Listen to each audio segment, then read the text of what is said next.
Bonjour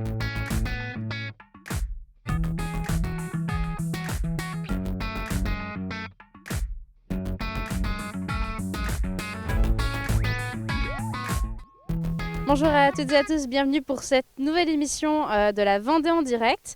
Alors aujourd'hui c'est un petit peu, on va parler d'un sujet assez important puisque cette semaine c'est la semaine de l'information sur la santé mentale et je suis en présence de Pauline Chemla. Bonjour. Bonjour Alexia. Alors vous êtes déléguée départementale de l'UNAFAM de Vendée. Alors l'UNAFAM, C'est ça, l'Union nationale des familles et des amis de malades ou personnes handicapées psychiques. tout à fait. Alors, juste pour entamer la semaine, on va parler très brièvement de cette semaine sur la santé mentale. Vous, qu'est-ce que vous faites? Vous avez plusieurs manifestations de prévues là, pour cette semaine-là? Alors, il y a un ensemble de manifestations qui sont prévues au niveau du département, puisqu'on fait partie maintenant d'un collectif dans le cadre du plan territorial de la santé mentale. Donc, on porte vraiment avec beaucoup d'acteurs du champ sanitaire, du médico-social, du social, des élus, des politiques, Mhm. de l'éducation nationale également, un ensemble d'actions. Au niveau de l'UNAFAM, on organise jeudi 14, c'est-à-dire donc dans 2 jours, une soirée qu'on appelle la soirée Quality Right, qui est en fait un très bel outil d'espoir pour les patients porteurs de troubles psychiques.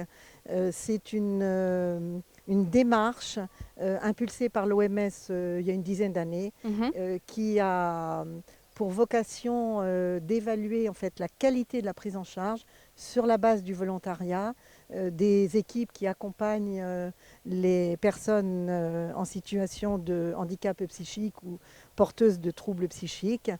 Et ça permet d'être au plus près du respect des droits fondamentaux de la personne et d'avoir une prise en compte globale de tous ses besoins, Des besoins des malades et ses des besoins, aidants de aussi. ses Ouais. accompagnements.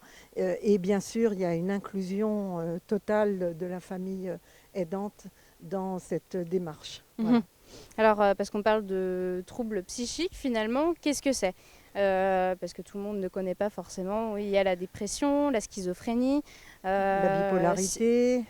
Bah, vous savez, les maladies psychiques, c'est, pour faire très simple, mais ça résume bien, c'est vraiment cette incapacité à pouvoir organiser son quotidien, sa vie, à pouvoir anticiper les choses, à pouvoir s'insérer dans la vie sociale, tout simplement. Et Et aujourd'hui, ces grandes difficultés, ben, on les retrouve effectivement alors, dans la dépression qui est extrêmement fréquente en France, la bipolarité, la schizophrénie, tout le champ des psychoses bien sûr.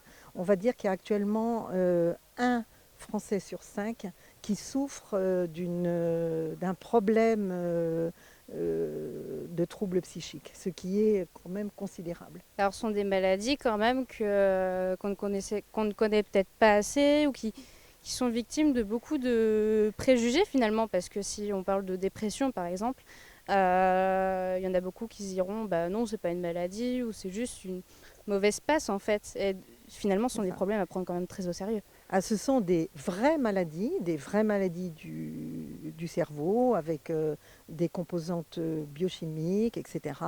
Et ce sont des maladies qu'il faut traiter comme telles, comme un diabète, comme toute autre maladie. Et il faut surtout déstigmatiser la dépression, Mhm. ainsi que toutes les maladies psychiatriques qui souffrent vraiment de préjugés extrêmement dévalorisants aujourd'hui. Quel regard on peut avoir aujourd'hui sur ces maladies-là? Quels préjugés? Oh, ce sont des préjugés qui collent à la peau, qui ont vraiment la peau dure, qui sont des préjugés de violence, de paresse, parce que ce sont des maladies qui sont invisibles, contrairement à des handicaps moteurs, et qui sont d'autant plus difficiles à porter, qui sont vécues comme honteuses, qui souffrent d'un vrai tabou. dans notre société et il faut arriver à déstigmatiser ces maladies en portant au grand public eh bien, les connaissances de ces maladies-là qui sont actuellement vraiment insuffisantes. Alors on va peut-être continuer. Et comment faire aujourd'hui pour déstigmatiser ça, ces maladies? Alors, On a un manque d'informations, clairement, hein, c'est ce que vous me disiez tout à l'heure.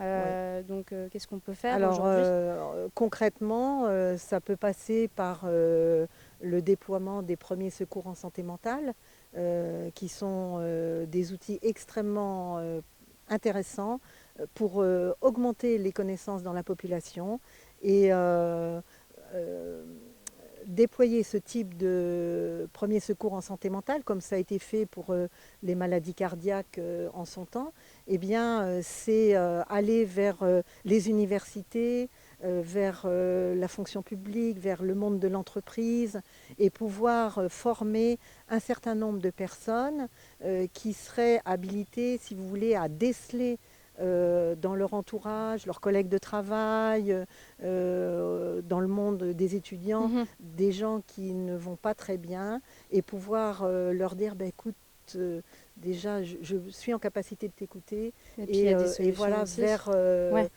vers qui tu peux te tourner pour Mhm. trouver de l'aide. Voilà, c'est déjà déployer ce type de plan Mhm. qui a fait ses preuves en Australie, dont il est originaire, qui est déployé actuellement aux États-Unis, au Canada, dans le monde anglo-saxon en général. Et il faut vraiment un soutien massif à ce type premier secours, de plan PSSM, premier secours en santé Mhm. mentale. Et vous me parliez tout à l'heure, très brièvement parce que le temps file, d'un sondage que vous avez fait auprès des membres de l'UNAFAM. M'expliquer un petit peu, Oui. là on en ressort des chiffres quand même alarmants, donc en quelques mots. Ah oui, ce sont des chiffres qui traduisent un grand désarroi dans les familles qui accompagnent leurs proches malades psychiques. C'est-à-dire que, par exemple, quelques chiffres, 30% d'entre eux considèrent que la santé mentale de leurs proches s'est dégradée depuis un an. Donc on peut évidemment probablement mettre ça en lien avec le Covid. On a 71% des familles qui s'estiment insuffisamment accompagnés, insuffisamment formés et informés. Mhm. 54% n'ont jamais pu rencontrer une équipe soignante pour avoir, par exemple, un diagnostic ou savoir comment accompagner leurs proches. Donc c'est stupéfiant et Mhm. désarmant. On a 30%, 31% des gens qui vivent encore dans leur famille, faute de mesures d'accompagnement, qui ne peuvent pas accéder à l'autonomie. D'où l'importance aujourd'hui de pouvoir informer aussi sur le sujet. Je vois que c'est la fin de Ouais, l'émission. Alors, si vous voulez vous renseigner, vous allez voir sur le site de l'UNAFAM. Vous retrouverez toutes ces voilà, actions sur l'information, unafam.org. l'accompagnement de la santé mentale. Et puis moi, je vous dis en tout cas une prochaine pour la Vendée en direct. Merci en tout cas d'être venu.